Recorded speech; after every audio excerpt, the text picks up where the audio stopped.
This is the manual drinker. I believe you already know that. The manual drinker has a white top and a red base. But in order to put water inside, you have to manually turn the white top upside down, put the water to the level you want, cover the red base, and then you flip it to this position. Okay? Most times during the flipping time, water do drop on the floor. So now imagine how many manual drinkers you want to put in your pen house and how many drops of water will drop virtually everywhere that they are placed. Now over here we have the nipple drinker. The nipple drinker collects water from the water source, brings it into the poultry house, and then puts them inside a pipe. Now this pipe has holes on intervals, okay? And those holes, these things are attached to them.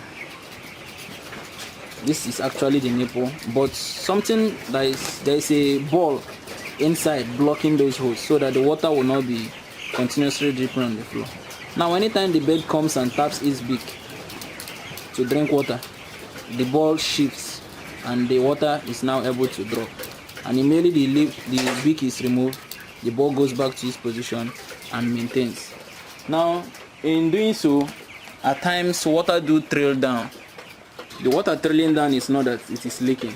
Most times, you know, okay, let me use this for instance. When they are drinking at times, you see the water trail from their throats and then come down and drop on the floor. So a nipple drinker, at times you notice that the water line under the pipes are always wet. Not all the time, but it depends, especially if you don't position the height of the nipple drinker very well, you will tend to notice that. Now over the years I've used the manual drinker and I've also used the nipple drinker, and one of them saves time while the other one is expensive. So in this video I want to share with you between the manual drinker and the nipple drinker, which one is better, and the video is starting right now.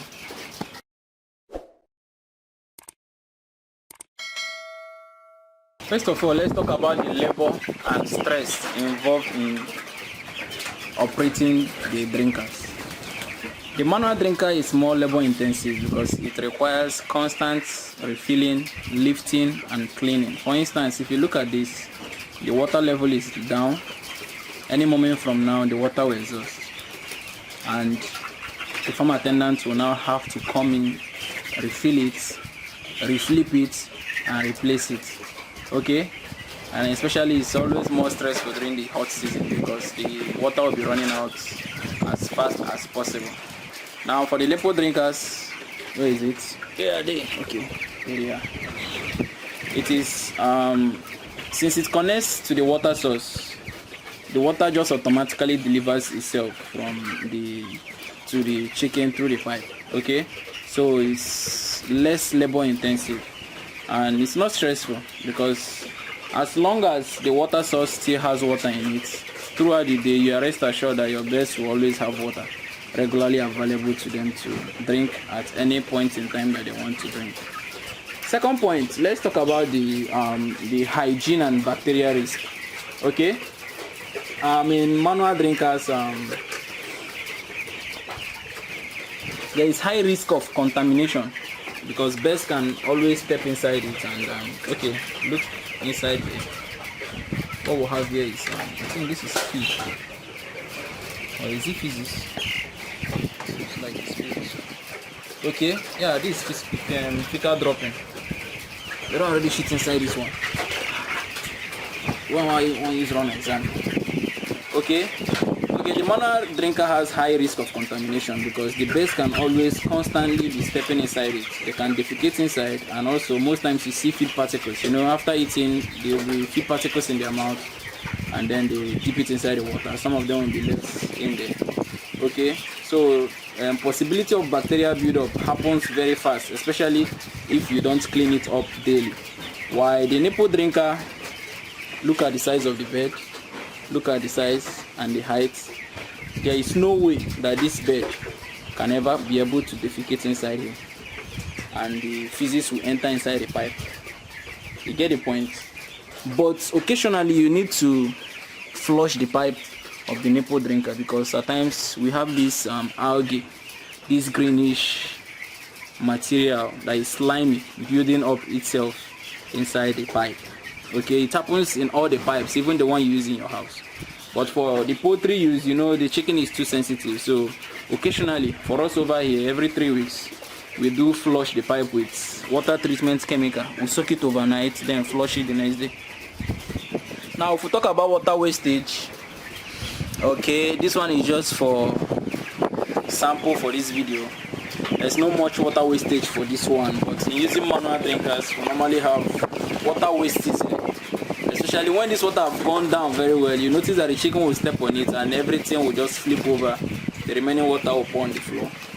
So birds can easily spill water when stepping on it, and this can lead to wet litter and possibly increasing ammonia presence in the poultry house that can lead to several diseases affecting the birds. Why in Nipple drinker there is minimal water wastage, as in water spilling on the floor. Remember I mentioned that when the water trails from their mouth trails to their neck, and then you only see water just dripping under the water line. That's if the height of the Nipple drinker is not well positioned.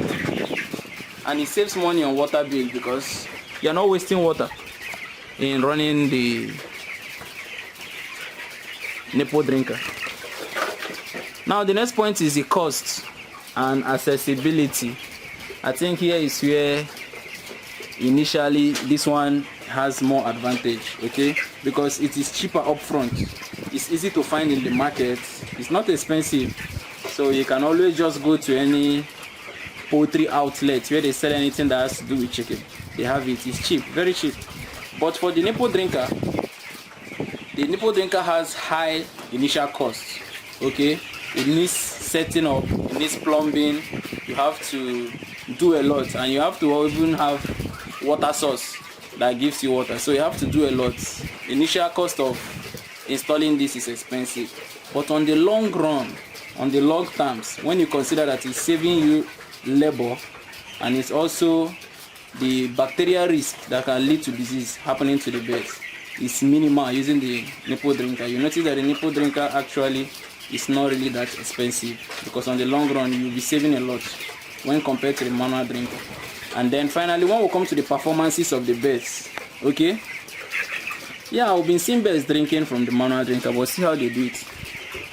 When they drink, they have to raise their head, shake it for the water to enter, okay, and then they bring their head down again, do that. But for the Nipple drinker, due to you can reposition the height at any time you want, the birds don't need to really bring down their head to drink and then shake it. Reason being that if you open the mouth of your bird, be it broiler or layer, you notice a slit in the upper part of the mouth. Let me check. Can I use one hand to do this? Okay, let's try this experiment. Let me try to restrain it. Hey, calm down, calm down.